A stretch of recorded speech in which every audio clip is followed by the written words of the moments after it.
ሰላም ጤና ይስጥልን። የተወደዳችሁና የተከበራችሁ የቻናላችን ተከታታዮች እንደምን አላችሁ? የታህሳስ 25 2018 ዕለታዊ ወቅታዊ ማህበራዊና ኢኮኖሚያዊ ትኩስ መረጃዎችን ይዘንላችሁ ቀርበናል። በቅድሚያም ዋና ዋናዎቹን በማስቀደም እንጀምራለን። በመዲናችን አዲስ አበባ በኮሪደር ልማትና በአንዳንድ ጉዳዮች ጋር ተያይዞ የሚዘጉ መንገዶችን በተመለከተ አዲስ መግለጫ ወጥቷል። ሙሉ መረጃና ሙሉ ዝርዝሩን እናደርሳለን። በሌላው መረጃችን እጅግ በጣም አስደሳችና በተለይም ደግሞ ህገወጥ ቤት ሰርታችሁ ከፍተኛ ጭንቀት ውስጥ ለገባችሁ እህት ወንድሞች በሙሉ እጅግ በጣም አስደሳች የሆነ አዲስ ረቂቅ አዋጅ ይፋ ሆኗል። ይህም እንግዲህ ህገወጥ ቤትን ወደ ህጋዊ ሊሆን ስለመሆኑ በዚህ ሰዓት ይፋ ሆኗል።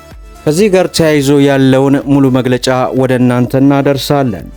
እንዲሁም አዲስ የባንክ ቅርንጫፍ ስለመከፈቱም አውቀናል። ይህንንና መሰል መረጃዎችን ወደ እናንተ እናደርሳለን። ቪዲዮውን ላይክ እያደረጋችሁ እስከ መጨረሻው አብራችሁን ቆዩ።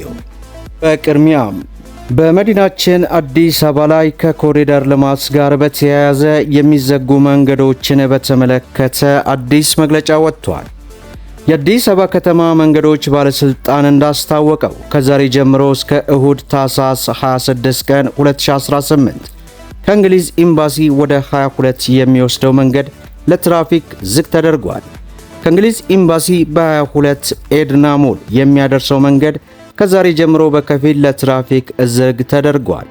ከቦሌ ብራስ ወደ አትላስ የኮሪደር ልማት ሥራ እየተሰራ እንደሚገኝም አስታውቋል። ከዚሁ ጋር በተያያዘ አዲስ አበባ የጤና ቱሪዝም መዳረሻ እናደርጋታለን ብለን ትልቅ ራዕይ ሰንቀናል ያሉት ከንቲባዋ ይህንን ራዕይ የሰነቅነው ነባሮቹን የጤና ተቋማት በማደስ አዳዲስ ተቋማትን በገንባት አገልግሎቱን የማዘመን ሥራ እንሰራለን ማለታቸው ተገልጿል። ይህም ራዕይ የሚሳካው በመንግስት ብቻ ሳይሆን በሁሉም ባለድርሻ አካላት ትብብር መሆኑንም አስታውቀዋል።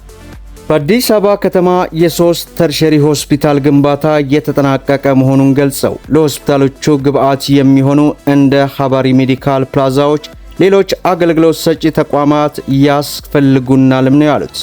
አብረን ከሰራን ከተባበርን ምንም አናጣም። ያለን ዕውቀትና አቅም ማስተባበር ከቻልን ክብራችንን ከፍ የሚያደርጉ ውጤቶች እንሰራለን ማለታቸውን ከአዲስ አበባ ከንቲባ ያገኘነው መረጃ ያመለክታል። በሌላው መረጃችን አዲስ የባንክ ቅርንጫፍ ስለመከፈቱ ይፋ ሆኗል። አዋሽ ባንክ በመላ አገሪቱ ቅርንጫፎችን በማስፋፋት ህብረተሰቡ ዘመናዊ የባንክ አገልግሎቶችን በአቅራቢያው እንዲያገኝ በማስቻል በአሁኑ ወቅት የደንበኞቹ ብዛት ከ16.3 ሚሊዮን በላይ ደርሷል። በተጨማሪም አገሪቱ የኢኮኖሚ እድገትና ለህብረተሰቡ የኑሮ መሻሻል የበኩሉን አስተዋጽኦ በማበርከት በፋይናንስ ኢንዱስትሪው የበኩሉን አስተዋጽኦ በማውጣት ላይ እንደሚገኝ የባንኩ ዋና ሥራ አስፈጻሚ አቶ ፀሐይ በምረቃ ሥነ ሥርዓት ላይ ተናግረዋል። ባንኩ ከመደበኛ የባንክ አገልግሎት ሰጪ ቅርንጫፍ በተጨማሪ ደንበኞችን ማዕከል ባደረገ ከወለድ ነፃ የባንክ አገልግሎትና በዲጂታል ቅርንጫፍ በመታገዝ ዘመኑን የዋጁ ቀልጣፋ አገልግሎቶችን እየሰጠ ይገኛልን ብለዋል።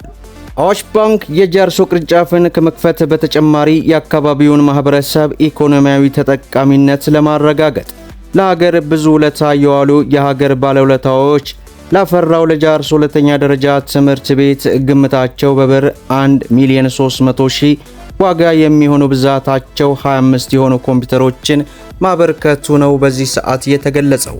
በሌላው መረጃችን ህገወጥ ቤት ላላችሁና ህገወጥ ቤት ለገነባችሁ በሀገር ውስጥም በውጭም ለምትገኙ እንግዲህ እጅግ በጣም መልካም የሆነ ዜና ተሰምቷል። የአማራ ክልል መሬት ቢሮ አዲስ የገጠር መሬት አጠቃቀም አዋጅን ይፋ አድርጓል።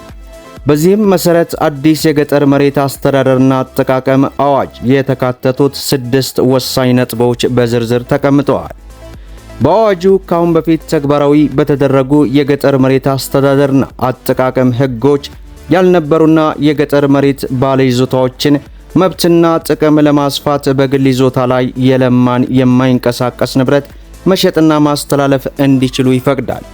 በዚህ መሰረት በከተሞች ዙሪያ ከሚገኙ አርሶ አደሮች መሬት ገዝተው ቤት የሰሩ ዜጎች በአዲሱ ውል ቤታቸውን ህጋዊ ማድረግ ይችላሉ መባሉ ተገልጿል።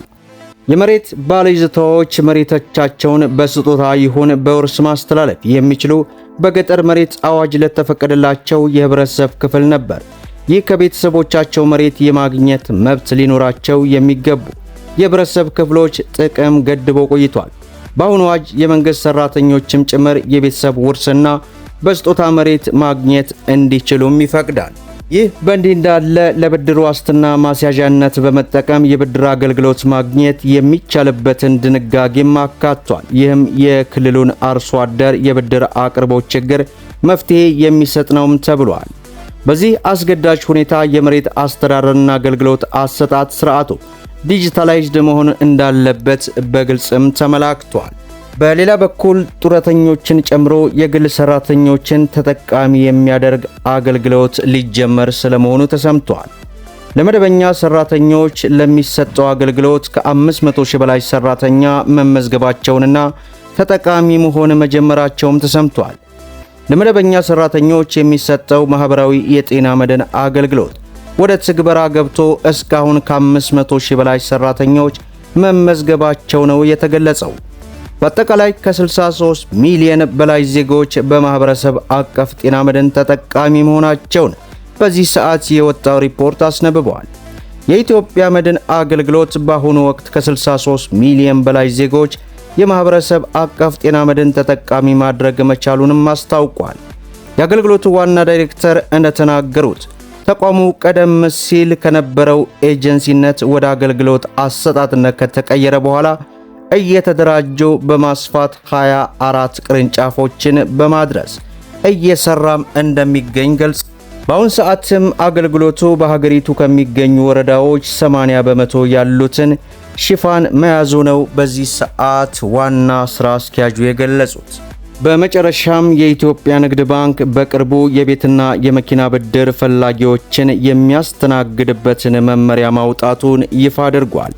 በዚህ መመሪያ መሰረት ቤት ለመስራት ወይንም ለመግዛት ቅድሚያ በብድር ከሚጠየቀው ገንዘብ 50 በመቶ መቆጠብ ያስፈልጋል። ለሚገዛው ወይንም ለሚገነባው ቤት ከሚጠይቀው ብድር 200 ዋጋ የሚያወጣ ቤት ባንኩ ማስያዣ ያስፈልገዋል። በባንክ የሚያዘው ቤት መንገድና የተለያዩ መሰረተ ልማት የተገነቡበት አካባቢ ላይ ያለመም እንደሆነ ተገልጿል። ተበዳሪው በ10 ዓመት ጊዜ ውስጥ ሙሉ በሙሉ ብድሩን ለባንክ መመለስ እንዳለበትም ይደነግጋል። ከ3 እስከ 6 ወራት በሚሰጠው የእፎይታ ጊዜ ጭምር ወለዱን 14 በመቶ መክፈል እንዳለበት ከተበዳሪው እንደሚጠየቅ ነው ይፋ የተደረገው። መደመጥ ያለባቸው ወሳኝ የሆኑ መረጃዎችን ይመስላሉ። ቪዲዮን ላይክ አድርጉት። እስከ ፍጻሜው ድረስ አብራችሁን ስለቆያችሁ ልባዊ ምስጋናችን እየሰጠን በሌላ ቪዲዮ እስከምንገናኝ ወሰላሙ አለይኩም ወራህመቱላህ።